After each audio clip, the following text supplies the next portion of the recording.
Boa tarde, amigos. Deus abençoe a todos, no nome do Senhor Jesus Cristo.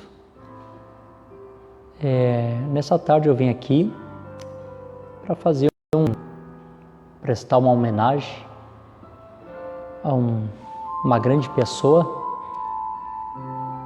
E como vocês podem ver, eu não tenho nada aqui anotado, que eu não gostaria de falar essas coisas com anotação. Eu gostaria de falar isso de coração para coração, está no meu coração. Fazer uma homenagem aqui ao pastor Virgílio Lacerda, que partiu com o Senhor na terça-feira pela manhã, às 5 para as 8 da manhã. Eu recebi a notícia quando estava na minha casa. Eu havia chegado de viagem tarde, eu estava dormindo. Quando a minha esposa me trouxe o celular, dizendo que o irmão Edgar, diácono ali de Canoas, queria falar comigo, eu percebi a expressão do rosto da minha esposa, e então eu compreendi o que tinha acontecido. E o irmão Edgar então me deu notícia e disse que era para mim me preparar, que possivelmente eu faria a pregação da encomendação do corpo do pastor Virgílio. E na hora me veio já um sentimento. Eu estava por me barbear, estava a barba um pouco já grande, e pensei assim: eu preciso tirar minha barba. O pastor Virgílio não gosta que a gente pregue de barba. Foi o primeiro sentimento que eu tive. Eu me lembro que uma ocasião eu preguei num culto, quando eu saí para fora e eu não tinha feito a barba, ele brincou comigo, mas ao mesmo tempo falou sério e disse: Davi, se tu não tem pessoa barba, eu te consigo um para ti.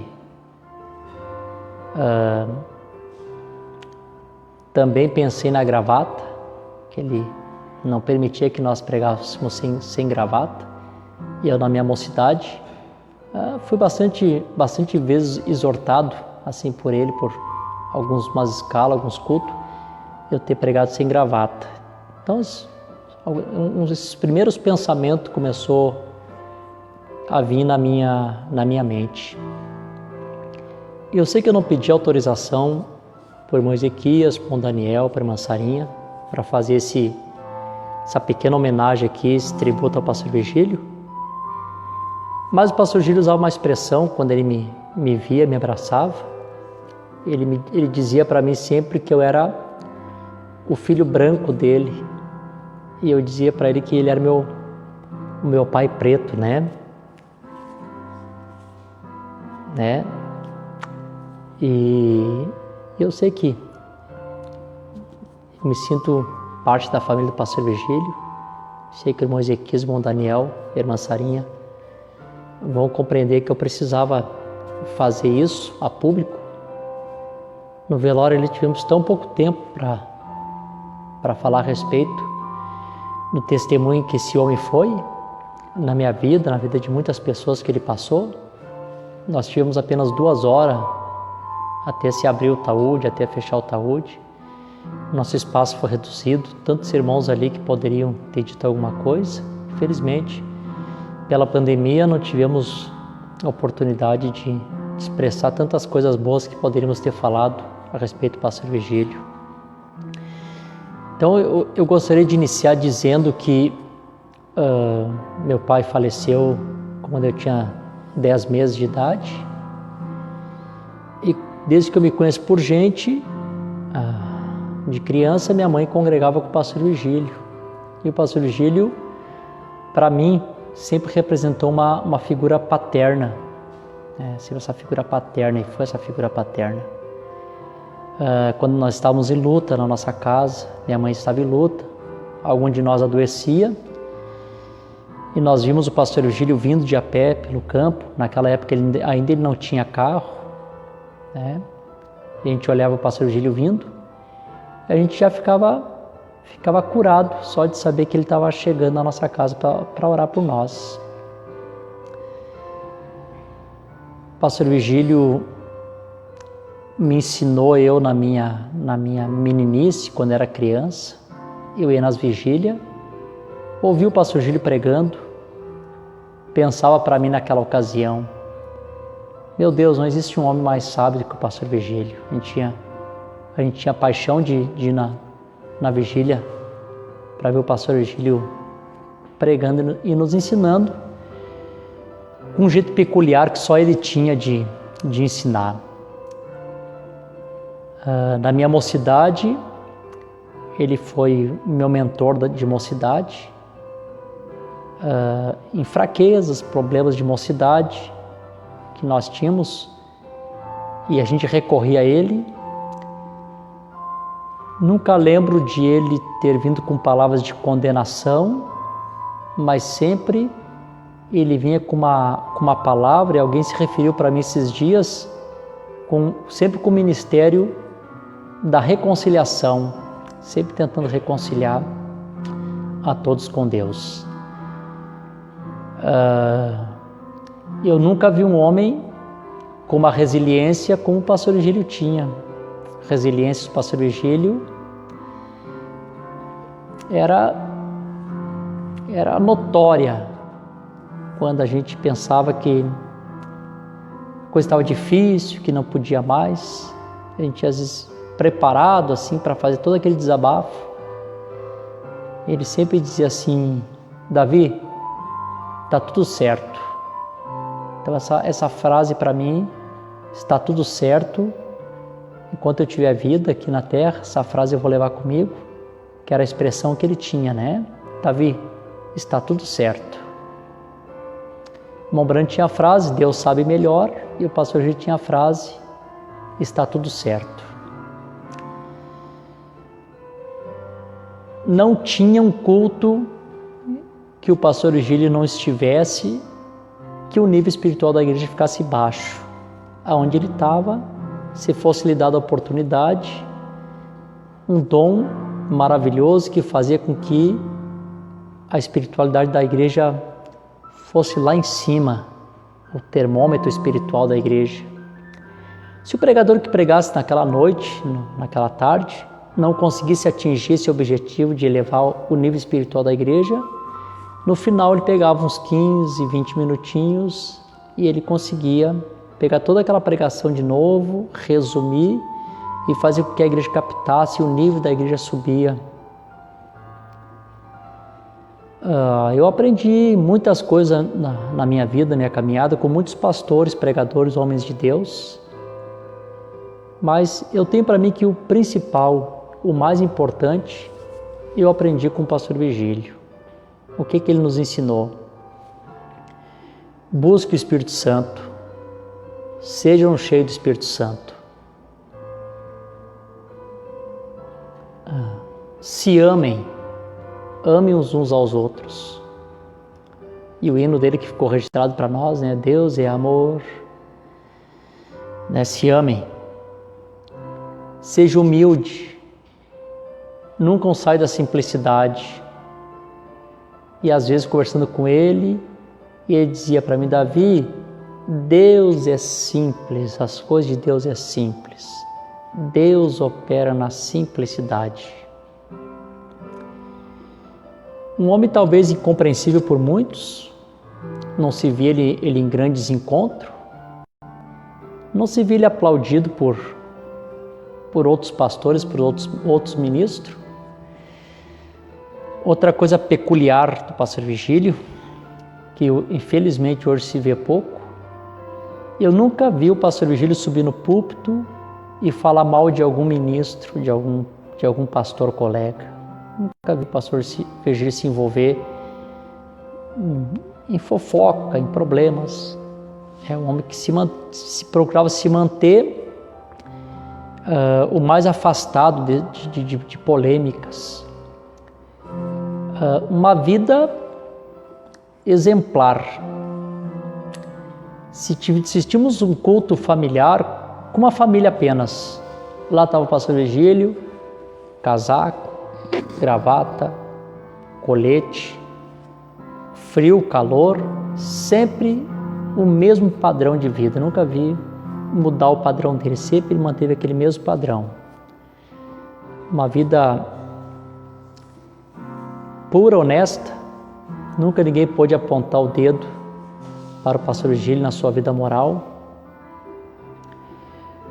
Pregava naqueles cultos como se estivesse pregando para uma multidão de 100, 200 pessoas. Não diminuía o tom da pregação, o nível da pregação. Pregava para 2, 3, como se estivesse pregando para uma multidão. Conseguia manter isso que o irmão Brana ensinou. O pastor Virgílio fez meu noivado, o pastor Virgílio fez meu casamento, o pastor Virgílio apresentou minhas crianças. Quando eu era solteiro, o pastor Virgílio me ordenou evangelista, ali em uma reunião de obreiro. Tive o prazer de a minha primeira viagem evangelística, fiz com o pastor Virgílio na cidade de Erechim e Marcelino Ramos. Depois dessa, fiz muitas outras viagens com ele.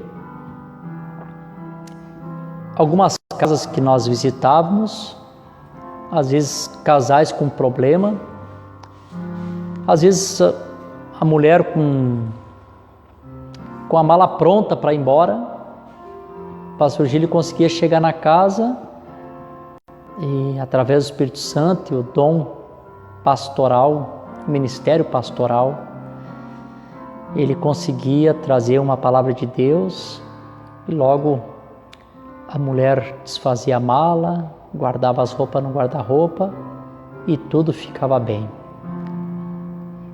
O pastor Virgílio fazia qualquer homem se sentir grande perto dele. Ele conversava, ele também ouvia. Ele tinha prazer de sentar e conversar e nos ouvir. Embora o nível espiritual dele era muito, muito mais alto que o nosso, ele tinha o prazer de sentar e ouvir o testemunho, ouvia nas palavras. E se ele percebia que aquilo que se falava era bom, ele chegava na igreja, ele falava. Conversei com o irmão fulano, irmão Beltrano. Ele tinha essa simplicidade, que todos que conhecem ele sabem que o que eu estou falando é a verdade.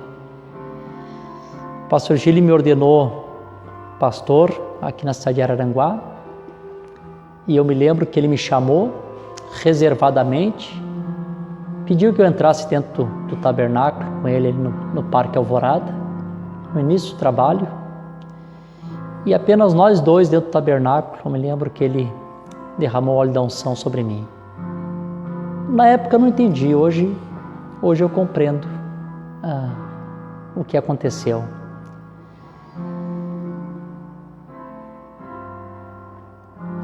Não vou dizer que nós perdemos um grande homem, eu vou usar outra expressão, eu vou dizer que o céu ganhou um grande homem.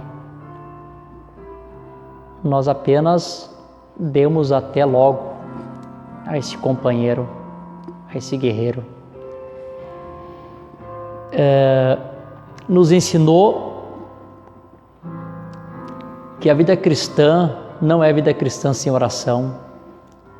Nos ensinou a jejuarmos, mortificarmos a carne na nossa mocidade, através de jejum e da oração. Esse homem, como disse o pastor Nirto no dia da encomendação do seu corpo, quando terminava o culto, enquanto as pessoas iam para casa, descansar, dormir, ele botava um casaco e ia para a montanha orar e interceder pela igreja. Quantos longos jejuns o pastor Virgílio fez na montanha, 10 dias de jejum, 7 dias de jejum. Eu acredito que ele fez, numa ocasião, 12 dias de jejum, direto, em oração, intercessão, pelo povo de Deus. Não cessava nunca de estar na presença de Deus. Um verdadeiro pastor. Foi o único pastor que eu tive. Ele só deixou de de me apacentar como ovelha no período que eu vim para a cidade de Araranguá. E mesmo assim, quando eu precisava de um conselho, de alguém mais maduro, alguém que tivesse mais experiência, eu sempre recorria ao pastor Virgílio, e ele sempre teve uma palavra de Deus, sempre me deu um bom conselho de Deus, e todas as vezes que eu segui o conselho de Deus, que o servo de Deus me deu, eu fui bem sucedido.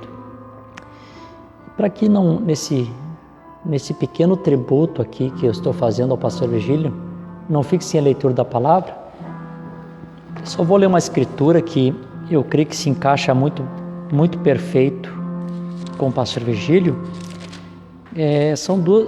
Na verdade, são duas escrituras que o apóstolo Pedro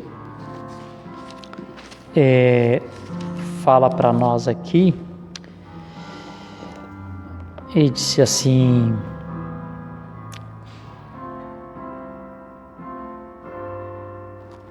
perdão, irmãos, não é 1 Pedro, é no livro de Hebreus, capítulo 13 de Hebreus. Deixa eu ver aqui o que está escrito. Duas escrituras aqui, 13, versículo 17, diz assim: obedecei os vossos pastores e se sujeitai-vos a eles, porque velam pelas vossas almas, como aquele quem hão de dar conta deles, para que façam com alegria e não gemendo, porque isso não vos será útil. Então, se teve um homem que sempre velou pelas almas do rebanho e nunca vi ele fazendo isso gemendo, sempre fez com alegria, esse homem foi o pastor Virgílio, né? E a outra parte também que eu tenho aqui, deixa eu ver se eu encontro, também no versículo 7 diz assim: lembrai-vos dos vossos pastores, que vos falaram a palavra de Deus e a fé dos quais imitais, atentando para a sua maneira de viver. Hoje, mais do que nunca, se eu tivesse um homem que eu pudesse me lembrar e alguém que eu tivesse que imitar a fé da maneira de ser, seria o pastor Virgílio. Não sei se eu daria conta de viver aquela vida que realmente ele viveu, mas se eu pudesse chegar perto de uma vida de um exemplo, seria a vida do nosso pastor Virgílio. Não creio que ninguém vai substituir ele, porque o trabalho dele ficou pronto, ele fez o que tinha que fazer e fez bem feito, ele encerrou seu trabalho. Então não precisa de um substituto para continuar o seu trabalho, porque certamente o que ele fez muito bem feito. Eu creio que a obra de Deus segue em frente com outros homens. Sei que nesse momento ele está ali, com outros amados irmãos que já partiram no Senhor, irmão Mário, irmão Ari, irmão Lúcio, irmã Mara, irmã Dalva, irmã Andradinas. Faltaria tempo aqui para falar de todos os irmãos que partiram, que fizeram parte do seu ministério, que estão ali como pedra de sua coroa, né? Que quando ele entrou pelos portais da sexta dimensão, foi recebido por esses irmãos, abraçado por esses irmãos, certamente estão ali agora em uma grande festa. Eu quero aqui, para encerrar esta homenagem ao pastor Virgílio, como eu disse, não tinha nada anotado, eu quis falar de coração para coração. Dizer que eu sempre amei muito o pastor Virgílio e sei que ele me amou muito também. A última vez que eu encontrei o pastor Virgílio, eu entrei no seu quarto quando ele me viu, ele fez essa expressão, Davi, Davi, Davi. Ele me conheceu, ele ficou alisando a minha mão, cantei uns hinos no quarto dele sentado e seguimos cantando alguns hinos sempre que o pastor Gílio gostava de cantar. E hoje eu copiei um hino aqui que eu gostaria de cantar nessa homenagem, que o pastor Gílio cantava lá no tempo que eu era criança. E eu vou encerrar essa homenagem aqui cantando esse hino em memória e dedicação a esse grande homem de Deus que foi o pastor Virgílio. Então, Deus abençoe muito a família do pastor Virgílio, irmão Ezequias, meu amigo, meu irmão Daniel, meu amigo, meu irmão, irmã Sarinha, minha amiga, minha irmã, meus companheiros, irmã Marlene, serva de Deus. Deus conforte os corações, Deus ajude vocês e a jornada continua, né? Eu acredito que é sol maior aqui, não tem sol? Amém. Eu gostaria que tu entendesse que o sofrimento estão me a perturbar. Meu coração, por certo, aprendeu a sofrer calado e sem reclamar. Fico pensando neste meu tormento, pois o meu intento é de trabalhar. Sua misericórdia tem me sustentado, seu grande amor tem me acalentado. Senhor, eu sei que tu irás voltar. Estou implorando para não tardar, bem sem fim que o meu sofrer aqui. Quando chegar ali, tudo irá terminar. O tempo passa e o meu lamento, o peso da cruz está me a perturbar. Com alegria quero conduzi-la, sem pedir ajuda para carregar. E quando enfim os portais eternos fizerem passagem para me entrar, quero depressa beijar seus pés santos e esta mesma cruz te apresentar. Senhor, eu sei que tu irás voltar. Estou implorando para não tardar, bem sem fim que o meu sofrer aqui. Quando chegar ali, tudo irá terminar. Companheiro, amigo, até amanhã de ressurreição. Não posso falhar. Tenho encontro marcado com o pastor Gílio Lacerda na manhã de ressurreição. Deus abençoe a todos.